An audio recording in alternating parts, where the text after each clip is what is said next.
నమస్తే అండి. అందరికీ నూతన సంవత్సర శుభాకాంక్షలు. వైసీపీ అధికార ప్రతినిధి, మాజీ మంత్రి అయిన అంబటి రాంబాబు గారు నిన్నో మొన్న ఒక వీడియో పెట్టారు. పవన్ కళ్యాణ్ గారు 23 రోజుల తర్వాత నోరిప్పి తన ఇది బయట పెట్టారు అని చెప్తూ ఆయన ఏదో దొరికిపోయారు అన్న పద్ధతిలో. పవన్ కళ్యాణ్ గారు అది ఎందుకంటే దానికి నేను మళ్ళీ మీడియా ముందుకు వచ్చి చెప్పడం ఎందుకని చెప్పి ఒక ట్వీట్ పెట్టి పవన్ కళ్యాణ్ గారు మాట్లాడిన 4 వీడియో క్లిప్స్ పెట్టి మొత్తం ప్రెస్ మీట్ అంతా ఇందులో నీకు ఎక్కడ దొరికిపోయారో, ఎక్కడ నువ్వు ఆనందపడే పని పవన్ కళ్యాణ్ గారు చేశారో చెప్తే దానికి సమాధానం ఇస్తాం. ఏమైనా తప్పులు చేసి ఉంటే డెఫినెట్ గా దానికి మీరు ఆర్గ్యూ చేయండి, నేను ఆర్గ్యూ చేస్తానని చెప్పాను. ఈ లోపల మళ్ళీ ఇప్పుడే చూశాను, ఇవాళ ఈనాడు పేపర్ చూశాను. కక్ష సాధింపు లక్ష్యం కాదు, జగన్ పై చర్యకు సెకి ఒప్పందం ఒక లడ్డూ లాంటిది అని చెప్పారు. కానీ ఆ లడ్డు తినడానికి పనికిరాదు, అది ఇది అసలు కక్ష సాధింపు. మళ్ళీ ఇంకొక పాట పాడాడు, ఆడువారు మాటలకు అర్థాలు వేరులే అని పాట బాగానే పాడాడు. దాసనోడు బాగుంది, ఎక్కడైనా వెళ్తే అలాగే రాజకీయ నాయకుడిగా ఇంక పనికిరాడు కాబట్టి కనీసం సింగర్ గానైనా ఎక్కడైనా అవకాశాలు వెతుక్కోవడానికి మెలోడీగా బాగానే ఉంది వాయిస్. ఇంతగా ఆయన చెప్పిన దాంట్లో ఇంపార్టెంట్ థింగ్ ఏంటంటే కక్ష సాధించడం లక్ష్యం కాదన్నారు, కానీ బాబు గారు ఏం చెప్తే దానికి వ్యతిరేకంగా ఉంటారు, కక్ష సాధింపే చేస్తున్నారు. కక్ష సాధింపు లక్ష్యం కాదంటే మీరు తప్పులు చేస్తే చూస్తూ ఊరుకుంటామని కాదు, డెఫినెట్గా తప్పులు చేసిన ప్రతి ఏ ఒక్కడిని వదలమని చంద్రబాబు నాయుడు గారు చెప్పారు, పవన్ కళ్యాణ్ గారు చెప్పారు. కక్ష సాధింపు ఉండదు, కానీ తప్పు చేసిన ఎవరిని వదలం, ఎంత పెద్దవాడినైనా వదలమంది. కాబట్టి మీరు తప్పులు చేశారు, తప్పులు చేసిన దానికి శిక్షలు అనుభవించాల్సి వస్తుంది. ఇంకా మీ సోదరుడు పేరుని నాని గారు ఆయన ఏదో మాట్లాడుతున్నారు. ఇదివరకు ఆయన కొడుకు మా పార్టీ ఆఫీస్ బద్దలు కొట్టేస్తే ఎవడు మాట్లాడాల. నేను ఆ రోజు చూశాను అక్కడ ఆయన చేసిన విధ్వంసం. అలాగే అక్కడ ఉన్న మడడవులు 100 ఎకరాల మడడవులు కబ్జా చేశారు. ఇవన్నీ పైకి వస్తాయి. పేరు నాన్నగారు ఏదో భార్య తప్పు చేసింది, లేకపోతే భార్యను తీసుకొస్తారా, ఆడవాళ్ళని తీసుకొస్తారా అని మాట్లాడుతున్నారు కదా. మీరు చేసిన అరాచకాలకి ఆడవాళ్ళని అడ్డు పెట్టుకున్నారు ఎదవల్లాగా.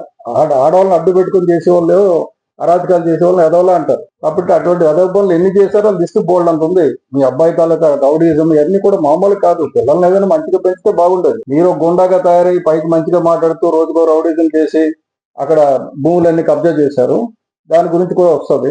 ఇంతకీ అంబటి రాంబాబు గారు అడిగిన దాంట్లో అంబేద్కర్ విగ్రహం గురించి, మేము బ్రహ్మాండమైన అంబేద్కర్ విగ్రహం కట్టాం, 400 కోట్లు పెట్టాను. మీరు 400 కోట్లు పెట్టి కట్టిన విగ్రహం మీరు 206 అడుగులు అంటున్నారు, 400 కోట్లు. 175 అడుగుల విగ్రహం కేవలం 146 కోట్లకే తెలంగాణలో కట్టారు. అంటే ఒక 25 అడుగులు ఎత్తి పెరగడానికి మీరు ఏకంగా 250 కోట్లు ఎక్కడికి వెళ్ళిపోయింది ఆ డబ్బు అంతా. అది కూడా వస్తుంది. అంబేద్కర్ విగ్రహం పేరిట కూడా డబ్బు కొట్టేశారు. సో స్వరాజ్ మైదానాన్ని అంబేద్కర్ దీని కింద కన్వర్ట్ చేసి ఎవరైనా గొడవ పెడితే వాళ్ళు దళిత అంబేద్కర్ వ్యతిరేకులనో రాకపోతే రాజ్యాంగ వ్యతిరేకులనో చిత్రీకరించడానికి మీరు చేసిన అరాచకాలు చాలా ఉన్నాయి.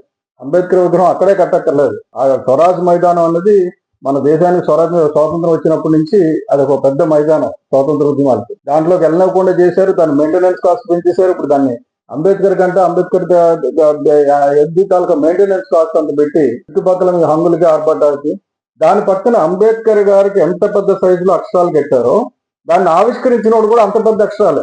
బుద్ధున్నాడు ఎవడాలో పెట్టుకోడు. నేను చాలాసార్లు దీన్ని ప్రస్తావించాను. కాబట్టి అటువంటి చెత్త అంతా తీసేయడం మంచిది. కాకపోతే అంబేద్కర్ తో సమానంగా జగన్మోహన్ రెడ్డి పెట్టాం అనుకోండి, అది అంబేద్కర్ గారికి అవమానం అవుతుంది. ఆవిష్కర్త అని చెప్పి అంబేద్కర్ ఎంత పేరు ఉందో అంతే పేరు, ఒకటే లైన్. సో అది కరెక్ట్ కాదండి. ప్రజల సొమ్ము పెట్టి మీరు కడుతున్నారు. జగన్మోహన్ రెడ్డి తాత సొమ్ముతో కట్టలేదు అలా పెట్టుకోవడానికి. సపోజ్ జగన్మోహన్ రెడ్డి సొంత సొమ్ము తాత సొమ్ము పెట్టారనుకోండి, అప్పుడు అలా పెట్టుకోవచ్చు. ప్రభుత్వ సొమ్ముతో పెట్టినప్పుడు అలా పెట్టకూడదు. నెక్స్ట్ అప్పు 14 లక్షలు అన్నారు, ఇప్పుడు 6 లక్షలే తేలింది అన్నారు. ఏమంటే మీరు అప్పు 14 లక్షలు అఫీషియల్ గా చూపించింది. అన్అఫీషియల్ గా లెక్కలు ఉన్నాయి కదా, రకరకాల కార్పొరేషన్ పేరిట, రకరకాల ఏజెన్సీల పేరిట పద్దులు చూపకుండా చేసిన అప్పులు ఇవన్నీ వస్తాయి. మీరేం కంగారు పడకండి. మీరు అనాపైసలతో సహా ప్రతిదీ పైకి తీసి పడతారు. ప్రతిదానికి మీరు బాధ్యత వహించాల్సి వస్తుంది. మీరు చేసిన అప్పులు తీర్చడానికే ఎక్కువ డబ్బులు ఖర్చు అవుతుంది, అది గుర్తుపెట్టుకోండి. ఇప్పుడు ఖర్చు పెడుతున్న దాంట్లో మాక్సిమం ఖర్చులు మీరు చేసిన అప్పులు తీర్చడానికి ఖర్చు పెట్టాల్సి వస్తుంది. అలాగే విశ్వసనీయత గురించి మాట్లాడారు. ఆ విశ్వసనీయత గురించి మాట్లాడాలంటే వైఎస్ఆర్ కుటుంబం, వైఎస్ఆర్ పార్టీ మాట్లాడకూడదండి. అంటే మీరు వైఎస్ఆర్ పార్టీ వాళ్ళు కదా, మీరు కూడా మాట్లాడకూడదు. ఎందుకంటే వివేకానంద రెడ్డిని దారుణంగా గొడ్డలతో నరికి చంపేస్తే గుండెపోటు అన్నారు ముందు. ఆ తర్వాత నారాసుర రక్త చరిత్ర, మా తాతను చంపి మా బాబాయిని చంపేశాడు, నన్ను అనాథం చేశారని చెప్పి పెద్ద డ్రామా వేశారు ఎన్నికల ముందు. ప్రజలు నిజం తెలుసుకున్నారు తర్వాత. సో కాబట్టి మీరు పరిపాలన సవ్యంగా చేస్తుంటే బాగానే ఉండేది. పరిపాలన సరిగ్గా చేయకపోబట్టే మీరు కింద దిగిపోయారు. ఇప్పటికైనా సరే లెంపలు వేసుకొని మేము చేసిన తప్పు అనుకుంటే బాగుంటుంది. అంతే తప్ప మేము ఎవరిని ఇలా చేయలేదు అంటే, మీరు మీటింగ్లు పెట్టుకోవడానికి పర్మిషన్ ఇవ్వలేదు, మీరు మనుషులు యాత్రలు చేసుకోవడానికి పర్మిషన్ ఇవ్వలేదు, ఆఖరికి పవన్ కళ్యాణ్ గారు రోడ్డు మీద ఇక్కడి నుంచి అక్కడికి వెళ్తానంటే వెళ్ళడానికి వీల్లేదన్నారు. ఇవన్నీ చెప్పి ఇప్పుడు అర్జెంట్ గా అల్లు అర్జున్ గారి మీద ప్రేమ పెరిగిపోయి అల్లు అర్జున్ గారు ఇది చేస్తుంది అది చేస్తుంది, సడన్ గా ఇలాంటి ప్రేమలు పెంచుకోకండి. ఎందుకంటే కుటుంబాలను విడదీయడం మీకు అలవాటే కానీ అవి విడిపోయే కుటుంబాలు కావు. కాబట్టి మీరు కొంచెం జాగ్రత్తగా ఉండండి. పవన్ కళ్యాణ్ గారు మాట్లాడింది ఏంటి, దానికి మీరు తీస్తున్న వక్ర భాషలు ఏంటి అందరికీ తెలుస్తుంది. ఆయన ఎవరిని కించపరచలా. గోటుకు పోయి దాన్ని గొడ్డలతో చేయడానికి గడ్డల వరకు ఎందుకు తీసుకొచ్చారన్నారు. అంటే చిన్న సమస్య దాని సరైన సమయంలో పరిష్కరించి ఉంటే బాగుండేది. దాన్ని బాగా స్కేల్ రెచ్చగొట్టేసిన తర్వాత ఇప్పుడు ఎవరు ఏం చేయాలన్నా కూడా ఇబ్బంది అవుతుంది అనేది ఆయన చెప్పింది. సో అలాగే మీరు అల్లు అర్జున్ మీద అంత ప్రేమ కురిపిస్తున్నారు కదా, మీరు ఎవరి మీద ఎప్పుడు ఎంత ప్రేమ కురిపిస్తారో, తల్లి మీద కురిపించారో, చెల్లి మీద కురిపించారో, ఆ తర్వాత వాళ్ళని ఎక్కడ పడేస్తారో అందరికీ తెలుసు.